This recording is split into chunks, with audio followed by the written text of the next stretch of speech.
I've just gone around the corner so that I can hear you, because the loud noise is coming out of the protest that's just taking place outside of number 10 Downing Street. Is pretty deafening. It's sort of just been pushed a little bit further down from Downing Street, so it's not quite on Keir Starmer's front window, so I'm sure he probably won't be able to see it, but he definitely will be able to hear it. It started as a ripple in the evening air outside Downing Street, a sound that didn't fit London's usual rhythm. By 6 o'clock, it had grown into a roar. Thousands had surrounded the Prime Minister's residence, demanding one thing: Starmer's resignation. The gates trembled under the chants. Police lines wavered as the crowd pressed forward, waving unpaid bills instead of banners. Not slogans, not politics. Survival. Britain's breaking point had arrived right at number 10. Police moved in lines, shouting orders through megaphones that nobody heard. The chants swallowed every command. "Resign, Starmer! Resign!" echoed across Whitehall like thunder trapped between buildings. Traffic froze. Buses were abandoned mid-route. Taxi drivers stepped out, watching the city choke under its own noise. It wasn't chaos, it was exhaustion finally standing up. For months, Britain had whispered about frustration. Tonight it shouted. Every face in that crowd looked worn, not angry for politics, but tired from survival. Parents carried children wrapped in blankets. Pensioners leaned on walking sticks but refused to leave. Office workers, still in ties, held signs scrawled in marker pens. They weren't protesters in the old sense. They were citizens who had run out of quiet ways to be heard. The line outside number 10 was a portrait of a country that had had enough. Each person there carried the same expression: disbelief that it had come to this. The gates that once symbolised power now looked like a cage keeping leadership away from its people. The sound of chanting rolled like a wave. Steady, relentless, impossible to ignore. Britain's patience broke under the weight of its own bills. It didn't break in anger. It broke in exhaustion, the kind that grows when words like temporary hardship and transition period become a way of life. This wasn't a political rally. It was an economic cry for air. Keir Starmer had promised something different. Stability, compassion, trust. That was the message in 2024. He stood in kitchens and factories, sleeves rolled up, listening to stories he said he understood. For a moment, people believed him. After years of turmoil, they wanted to. But the promises never met the cold of reality. Stability never reached the gas meter. Compassion never arrived in the mail. Energy bills climbed faster than wages could chase them. Families found their budgets, bleeding month after month. The word crisis stopped feeling temporary. It became normal. Starmer's ministers spoke of climate commitments and economic discipline, but those words couldn't heat a living room. His defence was always the same: necessary sacrifice. Those two words followed him everywhere, haunting every interview, every speech. Necessary for whom? That's the question echoing through London tonight. Because for millions, the sacrifice isn't shared. It's one-sided. The powerful still travel with chauffeurs and heated offices. The working class still counts coins to boil a kettle. The divide is no longer invisible. It's visible in every lightless window across Britain. When the government called it progress, people called it cruelty. You can't rebuild trust when warmth becomes a privilege. Every family forced to choose between food and heat became proof of betrayal. The compassion once promised turned out to be conditional. The leadership that claimed to listen stopped hearing. Tonight's protests are not about a single policy. They're about everything that built up behind it.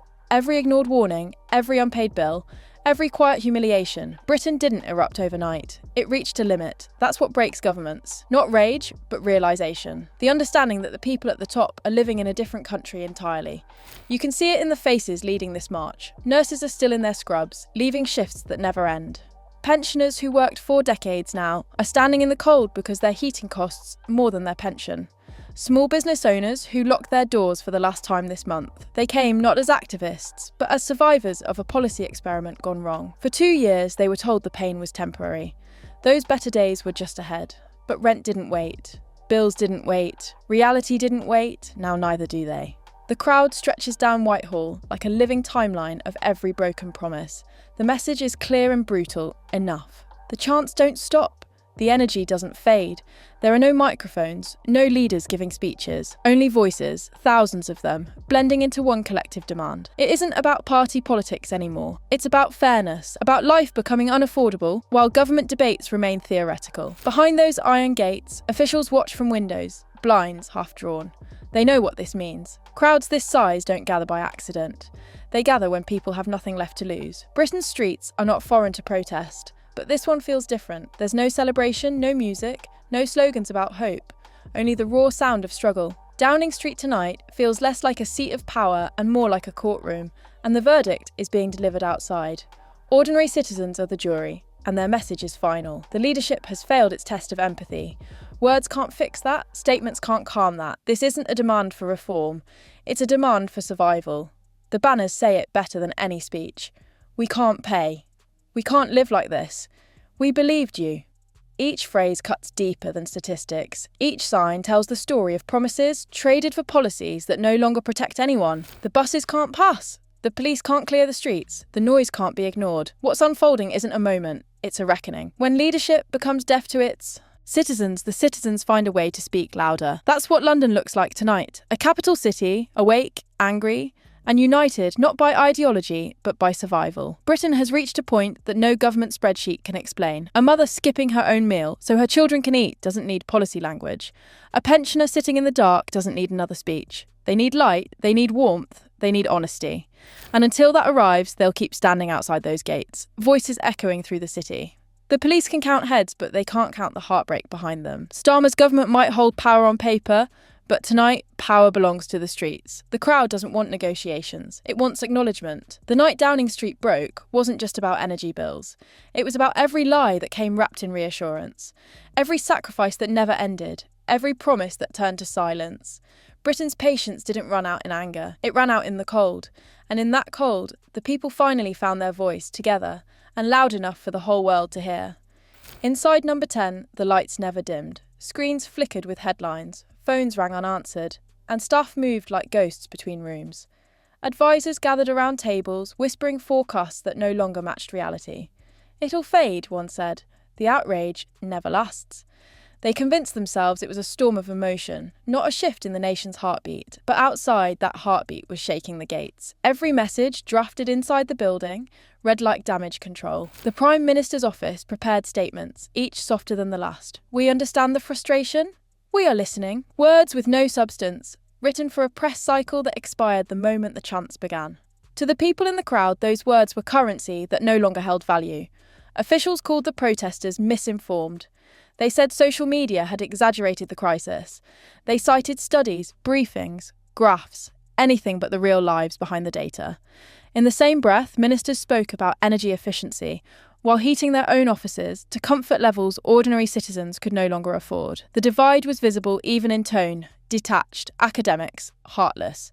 Numbers don't lie, though politicians often try to. Fuel poverty rose 75% in 2 years. 14% of British households spend more than 10% of their income just to stay warm. For every press release, there were 1,000 kitchens sitting in silence, breath visible in the cold air.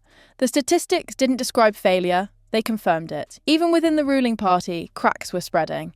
Labour MPs whispered in corridors, careful not to be caught by cameras. Their constituencies were erupting with calls and letters demanding answers. Some wrote anonymous memos, warning that if the government didn't act, the people would. The denial at the top was no longer ignorance. It was fear pretending to be confidence. Outside those gates, the fear turned into resolve. The faces in the crowd were no longer just angry. They were unified. A nurse from Birmingham stood next to a retired coal worker from Durham. A single mother shared a thermos of tea with a delivery driver she had never met. They didn't talk about politics. They talked about life, rent, heat, food, survival. This wasn't a protest born in ideology. It was born in necessity. The slogans weren't crafted by campaign teams. They were written in pen on backs of bills and envelopes. Words like cold, hunger and enough replaced party names. No one cared who had voted Labour or Conservative. They cared about who could afford to turn on the lights tomorrow. When people unite without leaders, power shifts. Governments can predict organised opposition. They can't predict moral awakening. What filled Downing Street that night wasn't a mob. It was made visible. People from every age, class and corner of the country found each other under the same cause, dignity. They weren't rejecting climate goals. They were rejecting cruelty disguised as virtue.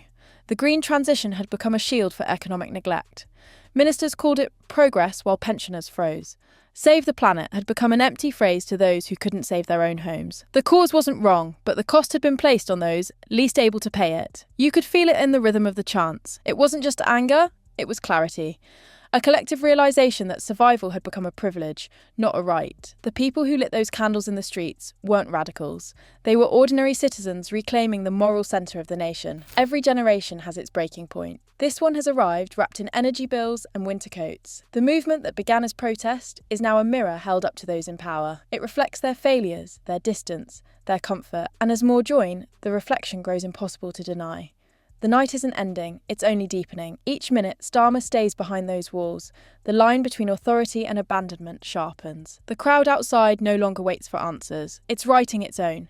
History doesn't move by speeches. It is moved by people who've had enough. And tonight, Britain is moving. Subscribe for the next update as this story unfolds in real time.